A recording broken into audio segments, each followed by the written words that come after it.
Hello, everyone. This is MMA Interesting Prospects podcast. Today, our guest is Quincy Evans, who will fight on Conflict MMA 68, July 12th. Hello, Quincy. How are you?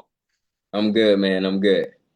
And how excited are you? Because it will be your second pro bout, and overall, I think that quite an interesting challenge for you. So if you can tell me, what do you feel? Few days, more than a few days before the fight. Man, I actually feel like really good, man. The body feels great mentally. I feel sharp. Man, I'm ready to go out there and put on the show, man. Yeah, it's time. It's time. And do you think that he can be a threat in maybe some positions, some department? Oh man, 100%. Anytime, you step in there with anybody, who signs that contract, they're definitely a threat. We've done our film study on him. He's got a heavy kickboxing background, and then not only that, like he's got experience. Experience is cage time and mat time is like, unmatched. So if you got experience, you're already a threat because you've been there many times, you've been through the nerves, you've been through the feelings, you've seen a little bit of everything. So, like I've said before, I think it was our other interview, man. We train as if, it's going to be the hardest fight of my career. So we make sure we train every fight like that. And he actually won in his last fight against another undefeated prospect. So I think that he got some kind of momentum on his side. So No it's doubt. probably good time to fight him because it means that he's like in right now in a really good position. So for you the win over a fighter who just won quite a big fight, it will be also a like nice accomplishment. No doubt, no doubt, 100%. It's gonna be a good fight, man. I come in there every fight, looking to put on the show and willing to test my opponents, and I hope that he brings that same energy. That's what we live for. And earlier this year, you made your pro debut, and because when we spoke last time, you said that your team will decide when you are ready to go pro, and Mhm. they told you that it will be a perfect time for you to go pro. No doubt, no doubt. It was man, I was supposed to have my last amateur bout in Indiana in October, but we got hit with Hurricane Helene, and that week of the fight, we had to make a decision, whether we were gonna go to the fight or whether we were gonna stay here.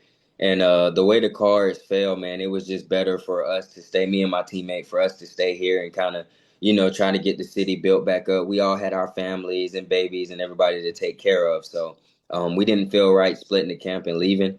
And shortly after that, Jake pulled me to the side and he was like, "Hey man," he was like, "The next one is gonna be pro. We're looking for a pro debut for you." And I was like, "Bro, that's crazy. That's wild." So yeah, here we are, man.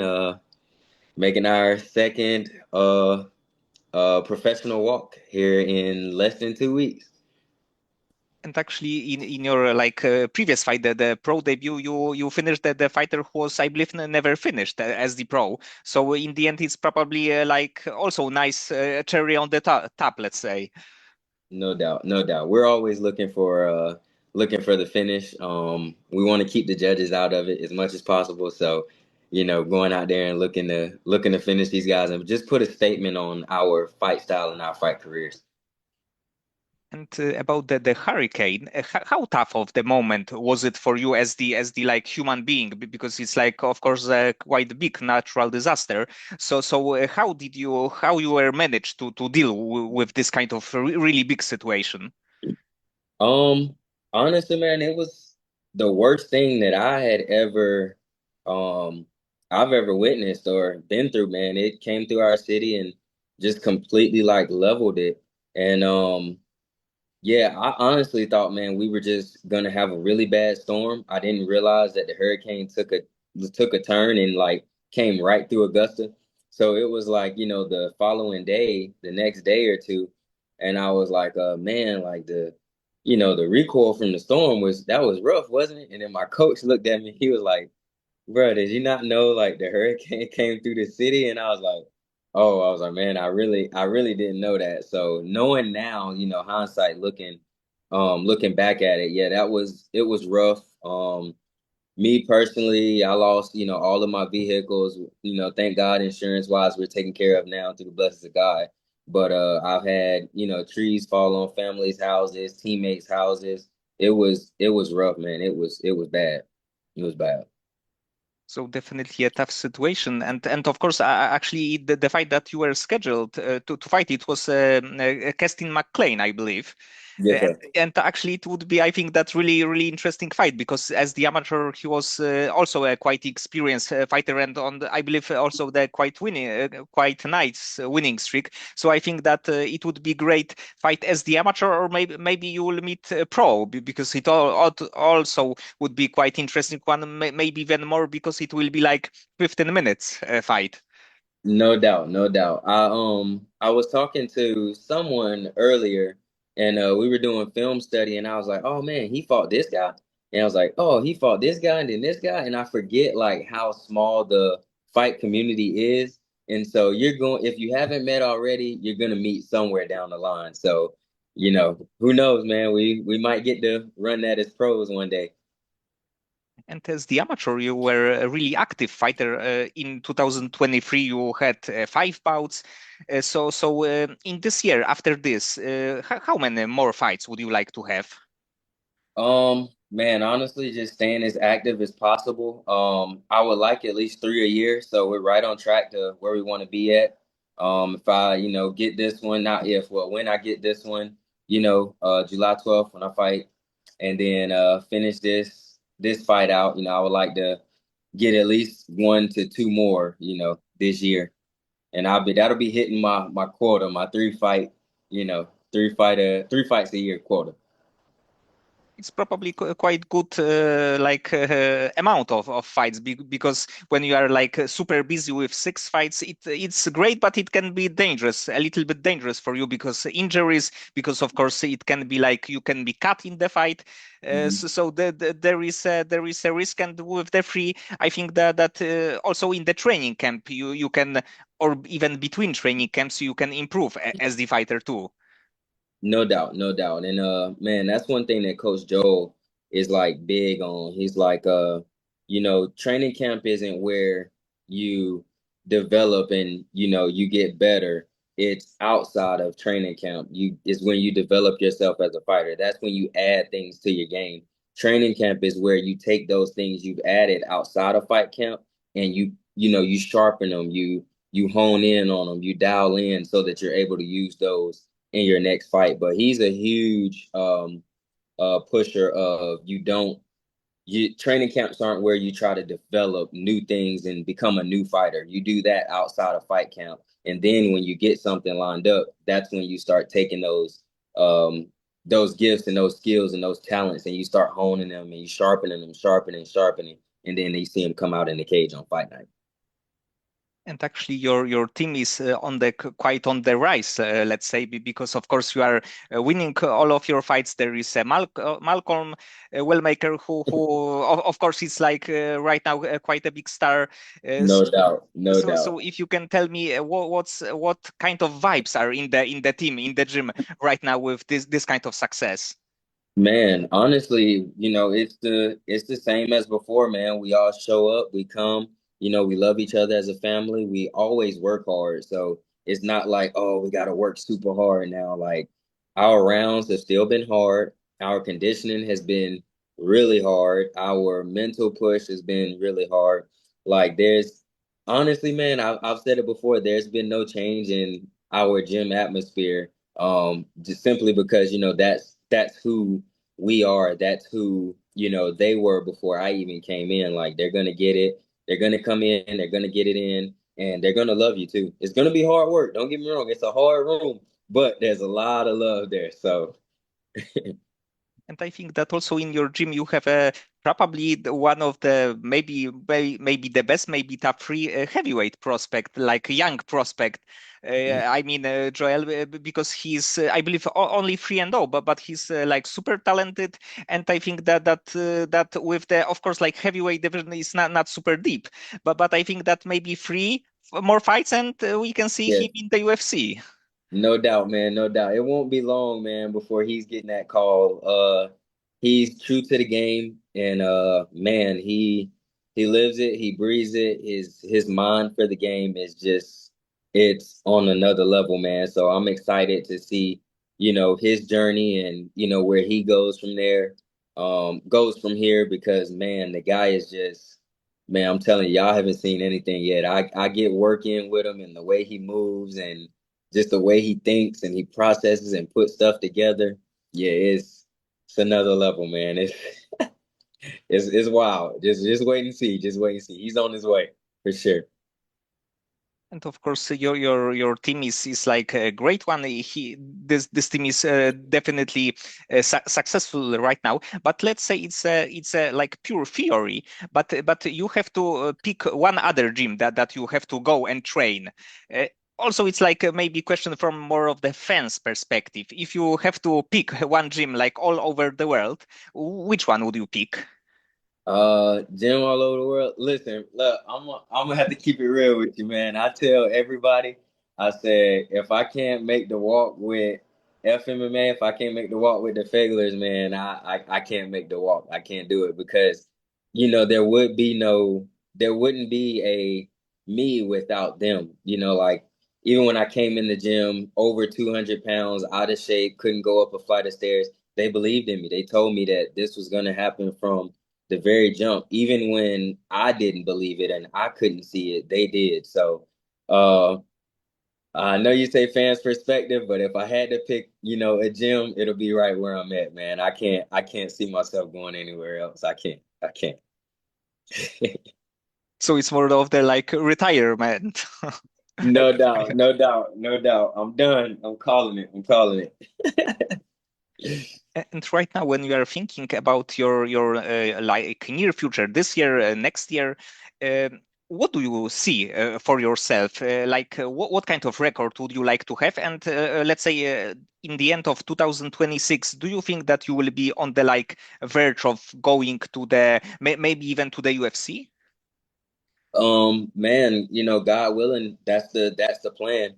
If you're not doing it to be the best, then why are you doing it? You're just wasting your time. You're wasting, other people's time who's, bought tickets and support you throughout the fight camps and all of that. So, of course, man, that'll be the main goal. But also making sure I'm following, the Lord's plan. If that's not His plans for me, if it's just for me to be a great training partner in the room, like I wholeheartedly want to be that as well. Because like I said, I told him when I first started, I was like, guys, I just want to be able to train with you all. I want to be a good partner, a great partner who helps y'all succeed. So if that's what's in the cards for me, I'm completely fine with that. Because like I said, I wouldn't even be here if it wasn't for, the people who are around me. I wouldn't even I mean, I heard of, the UFC, but I would not be a student of the game like I am now. I can't sit here in front and say I would. And for now, because of course you have like crazy experience as the amateur, so you are in the game for a long time. What do you think is like the best tool of your skill set, the biggest advantage of your talent? Biggest advantage would probably be, um, man, just like my grit, the heart, as far as just not being broken. I really, like mentally prepare myself for like the worst case scenarios and knowing that I'm the only one that can break me. I say it when we're doing our conditioning, I say it when we're doing our rounds. I can't be broken unless, I'm breaking myself. And I feel like, for me, that really helped, get me over the hump, just knowing like, hey, you can't stop me. You won't stop me. And if you do, like, you got to show me. It can't be because of your reputation or your name or what you've done in past fights or what you've done, in other sports. You got to show me that night, like in the cage while we're there. Um, and that's really helped propel me inside of the cage mentally and physically. So, yeah, man, it's yeah. That's that's my biggest thing. I would say my heart, and I feel like a lot of guys who are starting out, test your heart, test your heart, do the hard things, even when you're in the gym. Don't run from the hard rounds, don't run from the hard work. Just tackle it. You're only there for a short time or a short period of your life anyway, so you might as well get the most out of it. Yes, and this like hard mental toughness is the like key factor to be like a super successful MMA fighter because in the end, if you don't have it and you are super talented, you can get quite high, but not in the like championship level because it's like even the UFC ranked fighters there are like super like skilled in all of their areas, but their mental toughness, their like training is so crazy that without it without this kind of toughness it's like it's really almost impossible to go as far as they. No doubt, no doubt, 100%. And last week there was, of course, a big UFC card with Ilia against Charles. It was a main event. And if you can tell me what was the like your like thoughts about this performance and maybe all overall about this card. Man, the card was great. That fight alone, man, that was a beautiful knockout. I mean, it was so tight, the two and then the three, the hook to finish it. Um, yeah, man, Ilia, he's different. I'm a little biased because, Volk's my favorite fighter. So, he put Volk out. So I gotta, hey, listen, Ilia's special, man. He's special. I can't. I gotta respect it. Gotta respect it. He's a killer. Yes, and actually, this fight on the paper, of course, Ilya was a favorite, but Charles had the tools to win it. But in 100%. the end, it looked really easy for Ilya. So it was like super impressive, and it will be interesting who will be his next opponent. Yeah, I think, man. Honestly, uh, Ilya just knew that Charles was gonna walk forward, and honestly, that should have Charles should have took a little bit of a different approach to the game plan, and Ilya knew that Charles was a dog, and he was gonna go out on his shield, and he capitalized on it. But I am excited to see, where Ilya goes next, what he does next. Does he chase Islam up to 170, or does he stay, at the 155-pound lightweight division? Like it's exciting. It's an exciting time for the UFC right now, for sure, for sure. And also about Alex, because he did some amazing thing because he became a champion one more time, and it's quite a tough thing to do because especially that Diego Lopez was on the quite long winning streak, and I believe that you were also super happy because he did it again.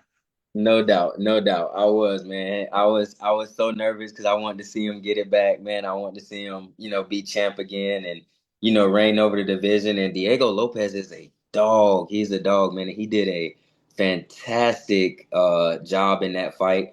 There was just a few I like we were saying earlier, I think the IQ and the experience of Volk, allowed him to manipulate him and do a few things to where Diego didn't know how to um how to change up, how to switch up his game plan and to make the adjustments to where he could pull that fight out. But man, that was a good fight too. Like I said, my hands were sweating because I wanted Volk to win, so I was like, please don't get caught, please don't get caught.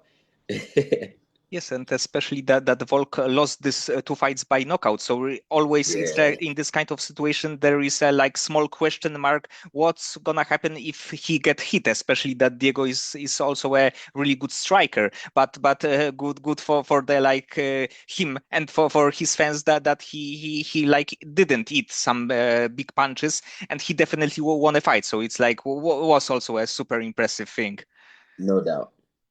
And one more question about MMA, because next pay-per-view it will be Dustin against Max. It will be Yeah. their third fight. So what do you think about this fight, and who do you think will win this one? Man, I like both of them. Both of them have really good hands. They're both dogs. They're both gonna go out on their shield. They're gonna walk forward, so it's gonna be an entertaining fight. If I had to choose, who? Man, I gotta go with Dustin, man, just because it's his last fight. You always want to see somebody go out on top. You never want to see him ride off into the sunset with a loss. And then Dustin's just so smooth, man. You know how he gets in his zone of striking. He pulls his shorts up, and he's just like, I'm a fan of Dustin, man. I'm a fan of both, but I'm gonna have to go with Dustin on that one. The problem is that both guys are like fans' favorites, so it's Yeah. hard to pick. No doubt, no doubt, no doubt. The fans can't lose on this one. We can't lose. Yes, yes, definitely. And I would like to get back to one thing that you mentioned that you when you went to the gym you were quite heavy at that point. And when you get to the gym, what was the like reason for you to train? You just wanted to lose some weight, or did you even at that point you had some dream or goal to be a fighter?